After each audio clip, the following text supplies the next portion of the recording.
আপোনালোকে দেখিবলৈ পাইছে যে পিছফালে এইটো যিটো অইল খাট 104 নং অইল ইণ্ডিয়া অইল খাট, এই অইল খাটৰ গাড়ীৰে এগৰাকী মহিলা অনুসূচিত জাতিৰ মহিলাক গাড়ীয়ে চেপি হত্যা কৰিছে।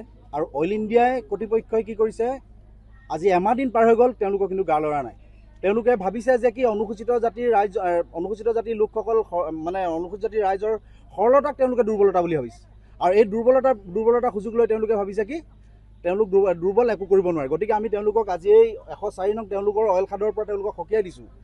আমি 3 দিনৰ সময়সীমা বান্ধি দিছোঁ। 3 দিনৰ ভিতৰত যদি পৰিয়ালবৰ্গক 1 কোটি টকা সাহায্য প্ৰদান নকৰে, এককালীন সাহায্য প্ৰদান নকৰে, আৰু লগতে এজন পৰিয়ালবৰ্গৰ এজন যুৱক বা যুৱতী যিয়ে নহওক তেওঁলোকক কিন্তু চৰকাৰীভাৱে তেওঁলোকক কৰ্মসংস্থাপন দিব লাগিব। অন্যথা কিন্তু আমি অইলক আমি আচল অৱস্থা কৰি দিম। আমি ৰাজপথ অৱৰোধ কৰিম। অইল খাট এইটো খাটটোতো বাদেই দিয়ক, আমি ৰাজপথত আমি আন্দোলন কৰিবলৈ বাধ্য হ'ম। আমি অইল ইণ্ডিয়াক পুনৰবাৰ আমি তেওঁলোকক সকীয়াই দিছোঁ। আমি ৰাজপথ অৱৰোধ কৰি আমি কিন্তু অইল ইণ্ডিয়া আমি অচল অৱস্থা কৰি দিম। আমি 3 দিনৰ সময়সীমা বান্ধি দিছোঁ তেওঁলোকক। 3 দিনৰ ভিতৰত যদি তেওঁলোকে কোনো ধৰণৰ ব্যৱস্থা গ্ৰহণ নকৰে কিন্তু তেওঁলোকক আমি পিছৰ কিন্তু আমাৰ ইয়াত যদি কেনেবাকৈ আইন শৃংখলাজনিত পৰিস্থিতিৰ সৃষ্টি হয় কিন্তু তাত জড়িত অইল কৰ্তৃপক্ষই দায়ী হ'ব লাগিব।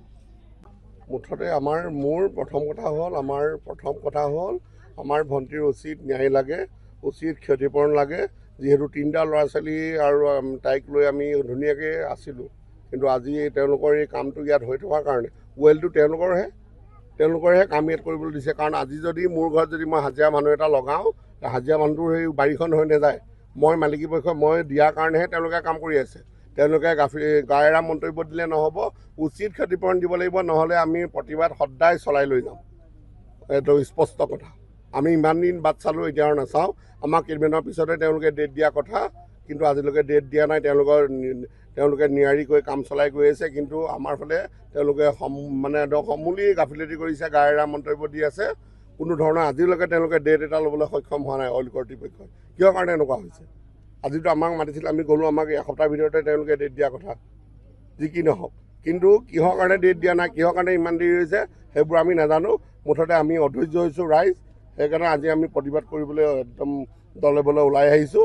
আৰু ইয়াৰ যদি উচিত ন্যায় নাপাওঁ, উচিত যদি আমি ল'ৰা ছোৱালীকেইটাৰ ভৱিষ্যতৰ যদি সুৰক্ষিত নহয়, তেওঁলোকে আমি অনন্ত কাললৈকে আমি এই প্ৰতিবাদ চলাই যাম। আপোনাৰ 1 মাহ বেছি হ'ল, এমাহৰ বেছি হ'ল। তেওঁলোকৰ কি ইমান দিন লাগে নেকি? জুলাইৰ 22 তাৰিখে এক্সিডেণ্ট হৈছে, আৰু সম্ভৱ আপোনাৰ 28 বা 29 তাৰিখ মানে তেওঁলোকে মিটিংখন দিছিলে আমাৰ সমজিলা আয়ুক্তৰ অফিচত। সেইদিনাখনৰ পৰা আজিলৈকে তেওঁলোকৰ সময় হোৱা নাই নেকি আমাক জনাবৰ কাৰণে, ডেট এটা দিবৰ কাৰণে? তেওঁলোকে যদি বিজি হৈ আছে, তেওঁলোকে বেলেগ এটা কাৰণত হ'লেও তেওঁলোকে বেলেগক পঠিয়াই হ'লেও আমাক ইমান দিনৰ ভিতৰত কিবা এটা মীমাংসাৰ ভাৱে আগুৱাই নিবলৈ তেওঁলোকে আগবাঢ়ি আহিব লাগিছিলে, কিন্তু আগবাঢ়ি অহা নাই। আমাক মুঠত 1.5 মাহ 2 মাহ দিন মানে তেওঁলোকে অতিক্ৰম কৰি গৈছে আৰু নিয়াৰিভাৱে কাম চলাই নিছে।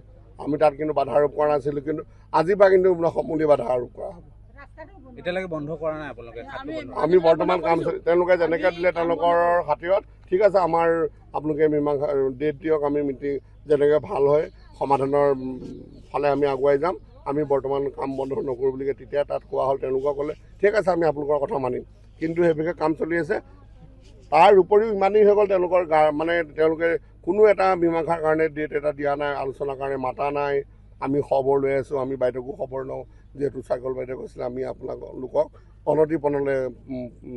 পলমে জনাম কোনদিনাখন তেওঁলোকে দি দিয়া। তেওঁলোকৰ প্ৰতিশ্ৰুতি দিছিলে যে আমি অতি সোনকালে আপোনালোকক ডেট এটা দিম, আপোনালোকে আহিব, আমাক যিখিনিটো জনালে, বাকী আপোনালোকে আমাৰ হাই মেনেজমেণ্টৰ লগত আমি আলোচনা কৰি আপোনালোকক অনতি পলমে আমি এই ডেটটো দিম। কিন্তু আজি এমাহ 1.5 মাহ হ'বলৈ হ'ল, তেওঁলোকৰ কোনো খা খবৰেই নাই। যিহেতু আজি এটা জীৱনক লৈ হেতালি খেলিছে আজি আমাৰ অইল কৰ্তৃপক্ষই। যিহেতু সেইদিনাখনি আমি জানো যে ছোৱালীজনী আজি যিকেইটা কণ ল'ৰা ছোৱালীয়ে মাতৃ হেৰুৱালে, তেওঁৰ দেউতাকো নাই। কিন্তু আজি এই জীৱনকেইটা যে কেনেধৰণে আৰম্ভ হ'ব, যে তেওঁলোকে ইমান কণমানি এই 5 বছৰীয়া সন্তানটো যে মাকক হেৰুৱাবলগীয়া হৈছে। যিহেতু সৰু দোকান এখন দি মাকগৰাকীয়ে তেওঁলোকক পেট পালি আছে। সেইবাবে এতিয়াই সন্তানকেইটাই এটলিষ্ট ভৱিষ্যতৰ কথা চিন্তা কৰি আমাৰ গাঁওবাসীয়ে ওলাই আহিছোঁ, যিহেতু তেওঁলোকৰ যাতে জীৱনটো এটা ভাল পদক্ষেপ সংস্থাপন হয় আৰু ক্ষতিপূৰণ যাতে দিয়ে, তাৰ কাৰণে আমি অইল কৰ্তৃপক্ষক বাৰে বাৰে অনুৰোধ জনাই আছোঁ, কিন্তু তেওঁলোকে আজিলৈকে মানে কোনো গা লৰা নাই তেওঁলোকৰ। সেইকাৰণে আমি অনুৰোধ জনাইছোঁ যাতে আমাৰ এই দাবী অইল কৰ্তৃপক্ষই মানি লয়। ধন্যবাদ।